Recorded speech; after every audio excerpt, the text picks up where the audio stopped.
শুভ সকাল বন্ধুরা, চলে এলাম আরেকটি নতুন ব্লগ নিয়ে। তাহলে দেখতে থাকো প্রথম থেকে শেষ অবধি। তোমরা সবাই কেমন আছো? আশা করছি সবাই ভালো আছো, আর আমরাও ভালো আছি। দেখো সকালে চলে এলাম চা আর ছেলের ছাতু নিয়ে। চা খেয়ে দেখো চলে আসলাম। ছোট ছেলেকে একটু ছাতু করে দিয়েছি, ও খেয়ে নিয়েছে। আর দেখো এখনও বেড কিছুই ক্লিন হয়নি, ঘর সব পরিষ্কার করব। তারপরে আজকে আবার একটু বেরাবো, হচ্ছে তোমার বড় ছেলে স্কুলে যাব। ওর আবার আজকে প্রজেক্ট জমা নেবে, তাই সেটাই দিতে যাব। দিয়ে এসে তারপরে রান্না ঠান্না যা থাকবে করব। শাশুড়ি কিছুটা করে রাখবে, আর বাদ বাকিটা আমি করে নেব। আর ওই ঘরে ছোট ছেলে বসেছে তোমার পড়তে, আর ওকে বললাম তুই ওই ঘরে বসে পড়ে নে, আর আমি তোমার বেড টেডগুলো ক্লিন করে নিই। কারণ স্কুল থেকে এসে আর ইচ্ছা করবে না, আবার রান্নাও তোমার বাকি থাকবে। তাই বললাম তুই আমার ঘরে বসে পড়ে নে, আমি ঘরের কাজগুলি ততক্ষণ করে নিই। তাহলে চলো, তারপরে আবার তোমাদের সঙ্গে পরে দেখা হচ্ছে। দেখো আজ হচ্ছে মঙ্গলবার, তাই এবার ছেলের প্রজেক্টটা তোমাদের বললাম জমা দিতে যাব, তাই একটু তাড়াতাড়ি করে বিছনাটা ক্লিন করে নিচ্ছি। দেখো কত খাটের ওপর সব গোছানো বাকি রয়েছে। চাদরগুলি এখন একটু একটু আবার ঠান্ডা লাগছে, তাই চাদর আবার তোমার বের করতে লাগছে। জানি না ওয়েদারটা কেমন এরকম হচ্ছে, একবার তোমার গরম একবার ঠান্ডা, এই করেই সবার আরও ঠান্ডা লাগছে। এই কদিন এত গরম দিচ্ছিল যে তোমার কোনো চাদর কিছুই লাগছিল না, এমনি শুতে পারছিলাম, পাখা চালিয়ে দিয়ে এমনি শুয়েছি। আবার দেখি দুদিন চাদর লাগছে, তাই আবার চাদর বের করতে হলো। আর তো লেপ কম্বল তো কবেই ঢুকিয়ে দিয়েছি, অনেক দিন আগেই, সরস্বতী পুজোর অনেক আগেই লেপ কম্বল ঢুকিয়ে দিয়েছি। তা চাদর দুদিন লাগছিল না, আবার দেখি এখন চাদরও লাগছে। মানে গরমটাও দিচ্ছে, আবার এদিকে ঠান্ডাও লাগছে, মানে কীরকম যে ওয়েদার, মানে বোঝাই যাচ্ছে না। দেখো একটু তাড়াতাড়ি কাজটা করে নিচ্ছি, কারণ স্কুলে বেরাবো।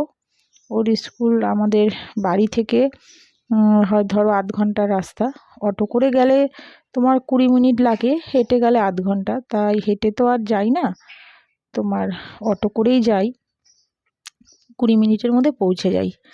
তাই শুধু সাবমিট করব আর চলে আসব। এখন জানি না জমা নেবে কি না, কারণ তোমার এর আগে তোমার প্রজেক্ট জমা দেওয়ার ডেট চলে গেছে। যেদিন ডেটটা দিয়েছিল সেদিন আমার খুব শরীরটা খারাপ হয়েছিল বলে আমি যেতে পারিনি, তাই সেদিন জমা দেওয়া হয়নি। তাই আজকে দিতেই হবে, কারণ 20 নাম্বার করে ওতে মার্কস থাকবে। তো এখন সাবমিট না করলেও তো হবে না, বলো তো, নাম্বারগুলি তো যোগ হবে। বড় ছেলে তো 1 তারিখ থেকে, আবার মার্চের 1 তারিখ থেকে ওর আবার এক্সাম। দেখো ঘরটা পরিষ্কার করে নিচ্ছি। আর দেখো বড় ছেলে তোমার আবার ঠাকুমা চা করেছে, চা নিয়ে এসছে। এখন বাজে তোমার 9:30 মতন। তা আমি বেরাবো তোমার ওই 11টা নাগাদ বেরাবো, তাই আগে ঘরটা পরিষ্কার করে নিচ্ছি। আর ও ওদিকে আবার দেখো চা বিস্কুট নিয়ে এসছে, এখনও কিছুই খায়নি। ও গেছিলো পড়তে যাওয়ার সময় সেরকম কিছুই খেয়ে যায় না, তোমাদের বলি, শুধু একটা বিস্কুট মুখে দিয়ে চলে যায়। তাই আবার ও পড়ে ঠরে এলো, ঠাকুমা একটু চা করে দিয়েছে, খাচ্ছে। দেখো এবার চলে এলাম হচ্ছে রান্না করতে। একটু রান্না করতে বলতে সবই তো আর শাশুড়ি ভরসায় ফেলে রেখে যাব না, কিছু তো আমায় করে যেতে হবে। তাই কুকারে একটু ডাল সিদ্ধ বসিয়ে দিয়েছি, আর ভাতটা করে নিয়েছি, উপুর করে রেখে দিয়েছি। আর ওদিকে তোমার ডাল বসিয়েছি। আর এদিকে দেখো একটু পেঁয়াজ দিয়ে আলু সিদ্ধ মাখবো। পেঁয়াজ আর শুকনো লঙ্কা দিয়ে একটু আলু সিদ্ধ বেশ মাখলে ভালোই লাগে খেতে। তো অনেক দিন এরকম করে একটু মাখি না, তাই ছেলেকে বললাম তুই খাবি? তা ও বললো হ্যাঁ মা খাবো, এরকম করে মাখো। রোজ রোজ তো আর এক জিনিস ভালো লাগে না, আলু ভাজা ডাল এই সমস্ত রোজ রোজ ভালো লাগে না। তো একটু অন্যরকম মাঝে সাঝে যখনই সময় পাই একটু অন্য রকম করার চেষ্টা করি, যতটুকু পারি ততটুকুই করি। দেখো আজকে ভাবলাম একটুখানি আলু সিদ্ধগুলি একটু তোমার পেঁয়াজ দিয়ে আর শুকনো লঙ্কা দিয়ে একটু মেখে দিই, বেশি ঝাল দিইনি, কারণ আবার ছোটো ছেলেও খাবে। তাই দেখো আলু ভাতেগুলি খুব গরম, তাই মাখতে পারছিলাম না।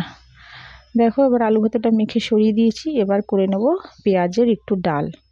তা একটু ডাল আর তোমার একটু ভাজাভুজি করেই যাব, কারণ শাশুড়ি যাই হোক বয়স্ক মানুষ, উনিও একা একা পারে না, তাই কিছুটা করে যাব। আবার এসে যদি সময় পাই, যদি দেরি না হয় স্কুল থেকে, তাহলে আবার কিছুটা করব। তাই একটু ডালটা ভাবছি করে যাই, ডাল আর ভাত করে যাব, আর একটু তোমার ডিমের ভুজিয়ার মতন করে রাখবো। ওদের মতন সকালের মতন খেয়ে নেবে। আর তোমাদের দাদাভাই এখনও বাজার আনেনি, বাজার যা আনবে শাশুড়িকে একটু বলবো তুমি অল্প একটু কিছু করে রাখো, আর বাদ বাকিটা আবার এসে আমি করব। তাই একটু পেঁয়াজের ডাল দেখো করে নিচ্ছি, একটুখানি শুকনো লঙ্কা আর কালো জিরে ফোড়ন দিয়ে দেখো পেঁয়াজটা একটু ভালো করে ভাজা ভাজা করে নিলাম। পেঁয়াজের ডালে একটু রসুন দিলে ভালো লাগে, কিন্তু আমি রসুন দিলাম না, রসুন দেব না, কারণ সকালের দিকটা তো ওরাও খাবে, যদি আবার গ্যাস ট্যাস হয়ে যায়। আমার এই একটাই ভয় যে বাচ্চাদের গ্যাস ট্যাস অম্বল হয়ে গেলে, ছোট ছেলে তো সেরকমভাবে বলতে পারে না, আমার যেন মনে হয় যে যদি একটু রসুন খেলে ওর গ্যাস হয়, ওই জন্য ভয়ে কোনো জিনিসে আমি রসুন চট করে দিই না, জানো তো। এটাই হচ্ছে আমার মানে সমস্যা বলতে ভাবি বাচ্চারা খাবে, যদি সকালের দিকটা রসুন টসুন ডালে দিই, যদি ওদের শরীর খারাপ হয় গ্যাস ট্যাস হয়ে যায়, তাই ডালে আমি রসুনটা কমই দিই। মাংস টাংস তো দিতেই লাগে, অল্প দিই। দেখো ডালটা হয়ে গেছে, এবার একটু ভুজিয়া করে নিয়েছিলাম, সেটা তোমাদের সঙ্গে শেয়ার করা হয়নি। এবার ওদের দিয়ে দেবো খেতে দিয়ে তারপরে আমি আবার একটু যাই হোক কিছু খেয়ে দেই, ছেলেকে একটুখানি মানে রেডি করিয়ে দিয়ে, মানে ছোট ছেলেকে একটু খাইয়ে ঠাইয়ে ছান ঠান করিয়ে দিয়েই যাব, কারণ আবার ওর পড়া রয়েছে, ওর কালকে আবার এক্সাম আছে।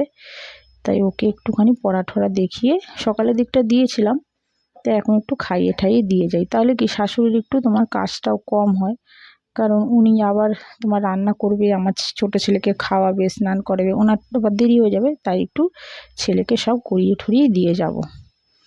দেখো এবার একটু আলু সিদ্ধ দিয়ে দিলাম। আর বড় ছেলে এখনও অবধি তোমার এত বড় হয়ে গেছে, ক্লাস 11-এ পড়ছে, তোমরা সবাই জানো, ওকে এখনও অবধি আমাকে ভাত মেখে দিতে হয়। মানে বড় হলে হবে কি, ও শুধু বলবে মা তুমি মেখে দাও, তুমি না মেখে দিলে আমার খাওয়াই ভালো লাগে না, খেতেই ভালো লাগে না। ছোট থেকেই ওর অভ্যাস, ওকে যখনই ভাত দেবো, এমনকি দুপুরবেলাও ভাত দিলে তোমার ওকে মেখেই দিতে হয়। দেখো এখনও মেখেই দিচ্ছি ওকে, ওকে সবসময় মেখে ওকে ভাত দিতে হয়। এত বড় হয়ে গেছে তাও নিজে মেখে খাবে না, বলবে মা তুমি আমাকে মেখে দাও তারপরে আমি খাবো। দেখো একটু ডাল দিয়ে মেখে দিলাম, আর ওদিকে দেখো একটু ডিমের ভুজিয়া আর আলু ভাতে দিয়ে দিলাম। আর ছোট ছেলেকে তো খাইয়েই দেবো, ডালটা ভীষণ গরম দেখো মাখতে পারছি না, এবার ছোট ছেলেকে খাইয়ে দেবো। তারপরে তোমার বেরিয়ে যাব একটু স্কুল থেকে এসে তারপরে বাদবাকি যা কাজ থাকবে একটু করব। অর্ধেক কাজ তো মোটামুটি সবই হয়ে গেছে, শুধু একটু কাঁচা ধোয়া বাকি রাখবো, কারণ এসে করব, নাহলে আবার ওর স্কুলে দেরি হয়ে যাবে। দেখো তোমাদের দাদাভাই আবার বাজার থেকে নিয়ে চলে এসছে একটুখানি কাতলা কাটা। দেখো এবার স্কুল থেকে এবার চলে এসেছি, এটা তোমাদের পরে দেখাচ্ছি। এসে একটুখানি বেগুন ভাজি, আর শাশুড়ি তোমার মোটামুটি একটু পালং শাক ঠাক ছিল, ওগুলি রান্না করে নিয়েছে, মাছ করে নিয়েছে, আমাকে বললো তুমি শুধু একটু বেগুনটা ভেজে নাও, আর কিছু করতে হবে না। তাই আমি আবার একটুখানি বেগুনগুলি দেখো চাকা চাকা করে কেটে একটু নুন হলুদ দিয়ে মাখিয়ে রেখে দেখো বসিয়ে দিলাম একটু বেগুন ভাজা। হ্যাঁ এই দিয়েই মোটামুটি হয়ে যাবে। শাশুড়ি তো তোমার আগেই মাছ টাছ রান্না করে নিয়েছে, তাই অত আর কিছু করতে হবে না। দেখো এবার রান্না বান্না পুরো কমপ্লিট হয়ে গেছে, সেগুলি আবার তোমাদের সঙ্গে শেয়ার করছি। দেখো আলু ভাতেটা ছেলেদের দিয়েছিলাম, আর এখানে দেখো শাশুড়ি রান্না করে রেখেছে, দেখো পালং শাক করেছে, আর হচ্ছে ডালটা তো আমি করেই গেছিলাম, তোমাদের সঙ্গে সেটা শেয়ার করেছিলাম। দেখো পেঁয়াজের ডালটা, আর শাশুড়ি করেছে তোমার এই দেখো পাতলা করে আলু দিয়ে মাছের ঝোল করেছে দেখো। আর আমি তো বেগুন ভেজেছিলাম, এটা শুক্তো করেছে একটু, আর বেগুন ভাজাগুলি কড়াইতে হচ্ছিলো বলে আর দেখানো হয়নি। তাহলে রান্না বান্না দেখো পুরো কমপ্লিট হয়ে গেছে। এবারে চলে এলাম তোমার একটু কাঁচা ধোয়া করতে।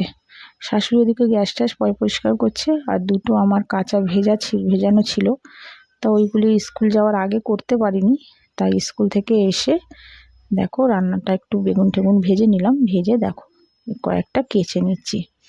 কাঁচা ধোয়া তো রোজই থাকে, জানো সবারই থাকে কাঁচা ধোয়া না করলে, আর এখন গরম পড়ছে, এখন তো আরোই কাঁচা ধোয়া রোজই করতে হবে, কারণ গরমে তোমার এমনি জামা কাপড় ভিজে গেলে ঘামে একটা মানে বাজে গন্ধ বেরোয়, তাই ডেলি তোমাকে ধুতেই হবে। তাই এগুলি ডেলিকার জামা প্যান্ট, আর আমার তো 12 মাসই প্রতিদিনই আমাকে রোজের রোজ সবই কাঁচা ধোয়া করতে লাগে। বেশি কিছু কাঁচা ধোয়া ছিল না, অল্পই ছিল, তাই সেগুলো একটু ধুয়ে নিলাম। আর এদিকে বড় ছেলে আমার সাথে কথা বলছে, ওর সাথে দেখো বকবক করছি, আর এদিকে কাচা ধোয়া করছি।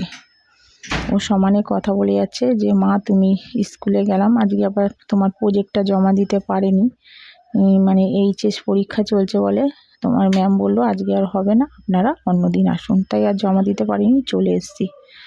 দেখো বিশ্রাম করে চলে এলাম একটু সন্ধ্যার দিকে। সন্ধ্যাবেলায় দেখো একটু বসিয়ে দিয়েছি চা, আর ছেলেদের তোমার একটু পরোটা খাবে, পরোটা আর তরকারি করতে হবে। তাই আমাকে শাশুড়ি বললো একটা কাজ করো, তোমাকে আর করতে হবে না, আমি করে দিচ্ছি, কারণ ওর আবার কালকে এক্সাম রয়েছে। বলছে ছেলে তো, ছোট ছেলে তো বোঝই, ছোট, বসে বসে ফাঁকি মারবে, জানে মা এখানে কাজ করছে কিচেনে, আবার আমি বসে থাকি। তাই শাশুড়ি বললো একটা কাজ করো, তুমি শুধু ময়দাটা মেখে দাও, আর আমি তোমার পরোটাটা ভেজে দিচ্ছি আর একটু তরকারি করে নিচ্ছি। তাই শাশুড়ি করে নিয়েছে, আর আমি একটু চা নিয়ে তোমার ঘরে চলে গেছি। আর হচ্ছে শাশুড়ি তোমার ওদের জন্যে একটু পরোটা করে দিয়েছে, পরোটা আর তোমার আলু দিয়ে, মানে তোমার কালো জিরে ফোড়ন দিয়ে একটু আলু দিয়ে তরকারি করে দিয়েছে। এই তরকারিটাই ওরা খুব ভালো খায়, যখনই আমি লুচির সাথেও করি তখনই এরকম তরকারি করে দিই। ওরা মানে এই আলু দিয়ে তরকারিটাই বেশি খায়, আলুর সাথে অন্য কোনো সবজি থাকলে সে আবার খাবে না, সে আবার তখন আবার বলবে আমরা খাবো না, আমাদের আলাদা করে দাও। তাই দরকার নেই ওসব ঝামেলায়, তাই শুধু তোমার কালো জিরে ফোড়ন দিয়ে দুটো লঙ্কা দিয়ে দিই, দিয়ে ফেরে আলুর তরকারির মতন করে দিই, এই দিয়ে ওরা খেয়ে নেয়। দেখো আমার তোমাদের সাথে কথা বলতে বলতে দেখো আমার চাটাও হয়ে গেল। দেখো এটা টোস্ট বিস্কুটটা নতুন নিয়ে এসেছি। এই বিস্কুটটা তোমার দেখো আমি পোড়া খুঁজছি, একটু পোড়া টোস্ট বিস্কুটগুলো এরকম পোড়া থাকলে খেতে খুব ভালো লাগে। দেখো একটু এবার চা করে নিলাম দুটো বিস্কুট দিয়ে, এবার আমি একটু চাটা খেয়ে নেব, আর ছেলেকেও একটু পড়াবো। ততক্ষণে তোমার আমি আগেই ময়দাটা মেখে রেখেছিলাম, এবার তোমার শাশুড়ি তোমার পরোটাটা করে নেবে। দেখো পরোটাটা হয়ে গেছে, এবার ওদেরকে খেতে দিয়ে দিচ্ছি। দেখো তরকারি আর পরোটা। প্লিজ যারা যারা আমার ব্লগটা দেখছো তোমাদের সবাইকে বলছি একটা লাইক করো, সাবস্ক্রাইব করো, আমাকে একটু সাপোর্ট করো, পাশে থেকো, যাতে আমি একটু এগিয়ে যেতে পারি, এর পরের ব্লগটা যাতে তোমাদের সঙ্গে শেয়ার করতে পারি, তার জন্য প্লিজ একটু সাবস্ক্রাইব করো। তাহলে চলো আজকের মতন শেষ করছি ব্লগটা। তোমরা সবাই ভালো থেকো, সুস্থ থেকো, টাটা।